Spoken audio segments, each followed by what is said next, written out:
नमस्कार, मैं अपराजिता। आप देख रहे हैं 60 न्यूज और 60 न्यूज में आपका बहुत बहुत स्वागत है। हमारे साथ हमारे सीनियर जर्नलिस्ट रजनीकांत जी मौजूद है और आज हम उनसे बात करने वाले हैं प्रधानमंत्री के नालंदा के दौरे के बारे में। जैसा कि हम जान रहे हैं कि 2024 लोकसभा चुनाव के बाद जब वो पीएम बन चुके हैं अब, और उसके बाद नालंदा की धरती पे वो पहली बार आ रहे हैं और नालंदा यूनिवर्सिटी का यानी कि नालंदा विश्वविद्यालय का यहाँ इनॉग्रेशन करने वाले हैं। तो ऐसे में इन चीजों के क्या मायने रहने वाले हैं, आप इन चीजों को किस तरह से देखते हैं, और साथ ही सुनने में आ रहा है कि वो स्टूडेंट से बात भी करने वाले हैं। तो ऐसे में इन चीजों को किस तरह से आप देखते हैं? बहुत बहुत धन्यवाद अपराजिता। सबसे पहले तो मैं ये बताऊं कि दो जगह उनका कार्यक्रम है जैसा मुझे जानकारी है। एक तो नालंदा विश्वविद्यालय वो आएंगे और पुराना जो गौरवशाली इतिहास जिस नालंदा भग्नावशेष का रहा है खंडर का, उसको भी वो देखेंगे, उसका भी अवलोकन करेंगे, जो वर्तमान में अब विश्व धरोहर के रूप में जाना जाता है। तो ऐसी सूचनाएं हैं, क्योंकि जिस तरीके से पूरे नालंदा और राजगीर के सड़कों को सील किया जा रहा है और यह बताने की कोशिश की जा रही है कि अब नालंदा खंडर की ओर जाने वाले तमाम बड़े वाहन या छोटे वाहन जो है उनकी भी एंट्री निषेध कर दी जाएगी, उसकी भी एंट्री नहीं मिलेगी आज संभवतः आज दोपहर के बाद से। और पूरा राजगीर में बैरिकेटिंग जगह जगहों पर किया जा रहा है। मेरे ख्याल से नेहरू जी के बाद, प्रधानमंत्री नेहरू के बाद नरेंद्र मोदी दूसरे प्रधानमंत्री होंगे जो नालंदा खंडर का अवलोकन करें। जो सबसे बड़ा कार्यक्रम है, उद्घाटन सत्र है, इंटरेक्शन है और दो हॉल, एक हॉल में छात्र होंगे, फैकल्टीज होंगे और एक हॉल में अन्य डिग्निटरीज होंगे। जहां तक मुझे जानकारी है 200 या 240 या 250 के करीब कुर्सी जिसमें मुख्य आयोजन होना है, जहां पर प्रधानमंत्री नरेंद्र मोदी होंगे सुषमा स्वराज ऑडिटोरियम में। तो वहां उनका सारा गतिविधि है और ठीक उसके बगल का एक जो हॉल है उसमें अन्य छात्रों के साथ उनका इंटरेक्शन हो सकता है, वीडियो कॉन्फ्रेंसिंग के माध्यम से हो या अन्य माध्यम से हो। संवाद तो जरूर स्थापित करेंगे, क्योंकि यह नरेंद्र मोदी का स्टाइल है और क्वालिटी है कि जब भी वो कहीं जाते हैं, खास करके छात्रों के बीच में, तो अपने अनुभव और अपने टिप्स को साझा किए बगैर नहीं रह पाते हैं। तो एक तो ये उम्मीद है कि ये तमाम चीजें होंगी, शैक्षणिक सत्र होगा और अभी देखिए लोकसभा का स्पीकर का चुनाव भी होना है। बिहार से जितना उम्मीद किया जा रहा था बीजेपी को कि बहुत सीटें आएंगी, उसमें भी उनको 5 माइनस पे गए। एक तो वो भी चल रहा है और आपको भी पता है कि बिहार में नीतीश कुमार जिस तरीके से मजबूत स्थिति में उभर कर सामने आए इस बार लोकसभा, तो ऐसे में बॉन्डिंग मजबूत रहे, इसके लिए बहुत सारी घोषणाओं की उम्मीद की जा रही है। राजनीतिक दृष्टिकोण से देखें तो नरेंद्र मोदी का जो ये कदम है या जो आगमन हो रहा है, इसके बहुत सारे मायने हैं। पहला तो ये जो मुझे लग रहा है, पता नहीं मैं सही हो पाऊंगा या गलत हो पाऊंगा, मुझे लगता है कि नालंदा में कल बहुत सारी घोषणाओं को कर वो जाएंगे, जिसमें मुख्य रूप से विश्वविद्यालय का जो लाइब्रेरी, जो पूर्व इतिहास रहा है, नालंदा विश्वविद्यालय के लाइब्रेरी को जला दिया गया था, पुस्तकालय को, तो हो सकता है नरेंद्र मोदी ये घोषणा करें कि विश्व स्तरीय पुस्तकालय की स्थापना की जाए। विशेष राज्य के दर्जा का पैकेज या अन्य चीजों पर भी वो कर सकते हैं।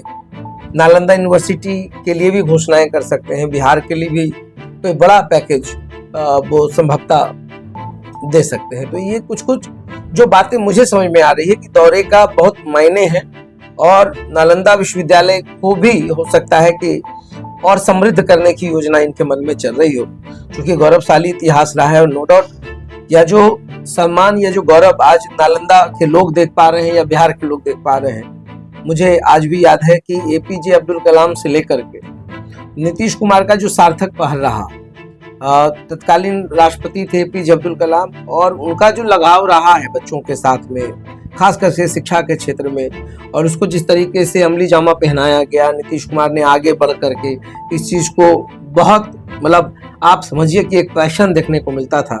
और उस वक्त में पहली जो वीसी बनी थी डॉक्टर गोपा सबरवाल, और अभी तो प्रोफेसर अभय सिंह है। तो जो एक जुनून हमने देखा है, अब तक का जो सफर हमने देखा है नालंदा विश्वविद्यालय का, तो ये तो सही बात है कि अगर कोई प्रधानमंत्री, क्योंकि देखिए भारत को विश्वगुरु बनाने से पहले जो ऑलरेडी विश्वगुरु रहा है उसको बनाने की आवश्यकता है। भारत तो विश्वगुरु बनेगी, और विश्वगुरु की धरती कहाँ? नालंदा में है। नालंदा विश्वविद्यालय ने सभी को ज्ञान दिया, पूरे विश्व को ज्ञान दिया है। तो ये एक तो ज्ञान की भूमि है, विश्वगुरु की धरती रही है, और विश्वगुरु की धरती पे कल मोदी जी। तो मोदी जी किस तरीके से इस चीज को फील कर पाएंगे, क्या घोषणा करके जा सकते हैं? तो मेरे ख्याल से अपराजिता, ये मुझे कुछ जो पॉलिटिकल सौगात की बात करें, या अगर विश्वविद्यालय को, उसके कलेवर को और सहेज रहे हूँ, संवारने की कोशिश कर रहे हो, तो मेरे ख्याल से ये अच्छा कदम होगा। और नरेंद्र मोदी पहली बार आ रहे हैं, तो ये नालंदा के लोगों के लिए भी खुशी का पल है कि चलिए, यशस्वी प्रधानमंत्री के रूप में लोग उनको जानते हैं, और विश्व गुरु की धरती पर आकर वो क्या बच्चों के साथ संवाद करेंगे, क्या ज्ञान देंगे, वो भी देखना बड़ा दिलचस्प होने वाला है, क्योंकि वो संवाद बहुत अच्छे तरीके से करते हैं, और उनके पास ज्ञान का था भंडार है। तो कल क्या कुछ वो शेयर करेंगे, वो भी देखना दिलचस्प होगा। जैसा कि उम्मीद किया जा रहा था कि बिहार को काफ़ी ज़्यादा मतलब मंत्री पद वगैरह मिल सकते हैं, लेकिन उस हिसाब से मिला नहीं जैसे लोग उम्मीद कर रहे थे। तो उस हिसाब से अगर आप देखा जाए तो क्या इस चीज़ से भी रिगार्डिंग कुछ बातें हो सकती है? नहीं, ये कोई पॉलिटिकल यात्रा उनका है, ये प्योर एजुकेशनल है। दूसरा है कि बिहार के संदर्भ में उसके डेवलपमेंट के हिसाब से वो आ रहे हैं, और नीतीश कुमार सक्षम है इन तमाम चीज़ों के लिए। तो मेरे ख्याल से कोई भ्रम की स्थिति या ऐसी स्थिति मेरे हिसाब से, मेरे एंड से तो नहीं होना चाहिए, क्योंकि बहुत कुछ सोच समझकर, बहुत चीज़ मंथन के बाद ही, नीतीश कुमार की हामी के बाद ही मंत्रालय मिला होगा। तो ये कहना कि उनकी अनुमति नहीं थी, या उनकी मौन सहमति नहीं थी, या सहमति नहीं थी, ये गलत होगा। नीतीश कुमार को सब कुछ बता दिया गया होगा, और दिल्ली में बैठकर वो मंथन भी की, उसके बाद उनकी हामी के बाद ही मंत्रालय का बंटवारा हुआ, और एमएसएमई से बहुत संभालने की स्थिति में यह मंत्रालय है। अब मंत्री जीतन राम मांझी हैं, अब उनकी इच्छा शक्ति पर निर्भर करता है, अधिकारियों की इच्छा शक्ति पे खेल विभाग मिला हुआ है चिराग पासवान को। तो अब खेल विभाग में तो इतना कुछ है बिहार में। आप देखिए, नालंदा से जवाहर इकबाल हॉकी के बहुत बड़े प्लेयर रहे, कप्तान रहे। लॉन टेनिस का इकलौता टेनिस कोर्ट आपको नालंदा में दिखेगा, पटना और अन्य जिलों को छोड़ करके। तो रानी विक्टोरिया की याद में यहाँ से बहुत सारे क्रिकेटर निकले हैं। सवा करीम का बचपन यहाँ बीता है। आप देखिए, बहुत सारे लोग हैं। अभी T20 में बहुत सारे बच्चों का भी चयन हुआ, बहुत सारे खिलाड़ियों का चयन हुआ। खेल स्पोर्ट्स, जो स्पोर्ट्स एकेडमी है आपको नालंदा राजगीर में, वो खुलने वाला है। तेरे संभावनाओं को तो तलाशा जाता है। बंगाल से अगर एक जुनून रहता है फुटबॉल के लिए, तो बिहार से भी बहुत सारा जुनून है, अच्छे क्रिकेटर हो सकते हैं।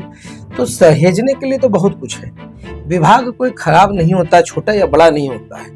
आप किस इंटरेस्ट से उसको लेते हैं और किस इंटरेस्ट से उसके लिए काम करते हैं, वो इम्पोर्टेंट है। उस विभाग को भी चमकाया जा सकता है। मेरे सामने बहुत सारे उदाहरण ऐसे हैं कि बहुत सारे लोगों ने बहुत कुछ किया है, विभाग को एक नए क्लेवर में ढाला है। तो मेरे समझ से ये बहुत राजनीतिक यात्रा नहीं है।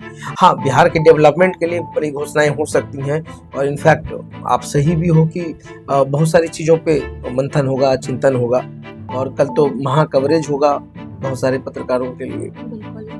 तो ऐसे में जब ये सारी चीज़ें, तमाम चीज़ें होने वाली है, तो इसके अलावा भी क्या कुछ आपको उम्मीद है हो सकता है यहाँ? जैसे कि कल जब वो आ रहे हैं, तो क्या बिहार की जो काया पलट है उसमें भी कुछ दिखने को मिलेगा? नहीं, कोई कायाकल्प नहीं है। विशेष राज्य का दर्जा का जो मांग है वो मिल जाए, आर्थिक पैकेज मिल जाए, नालंदा विश्वविद्यालय को और समृद्ध करने की कोशिश होगी, या विश्वविद्यालय के साथ साथ एक बड़ी लाइब्रेरी बनाएगी। तो देखिए, कयास लगाए जा रहे हैं, क्योंकि अरसों से ये मांग रही है लोगों की कि नालंदा विश्वविद्यालय में जिस तरीके से लाइब्रेरी को जलाया गया, उसको भी पुनर्गठन उसका हो, तो पुनर्स्थापित। मतलब आपका कहना है कि कल वो आए तो इन चीजों पे भी बात हो सकती है? मैंने वही कहा कि इसकी प्रबल संभावनाएं हैं। और चूंकि बिहार के लिए सड़कें आज से ही लगता है कि जैसे सूचना मिल रही है कि अब तो बैरिकेडिंग पूरे राजगीर और नालंदा के क्षेत्रों में हो रहा है। तो वो विशेष विमान से गया से आएंगे, फिर नालंदा, और फिर नालंदा खंडर का अवलोकन करेंगे, और उसके बाद फिर वो वापस लौट जाएंगे। धन्यवाद रजनीकांत जी, तमाम सवालों का जवाब देने के लिए और सभी मुद्दों पे वापस से बात करने के लिए। और हम वापस से बने रहेंगे, तमाम चीज़ों के ऊपर बात करते रहेंगे। और हमारे चैनल को देखने के लिए आप सभी का धन्यवाद।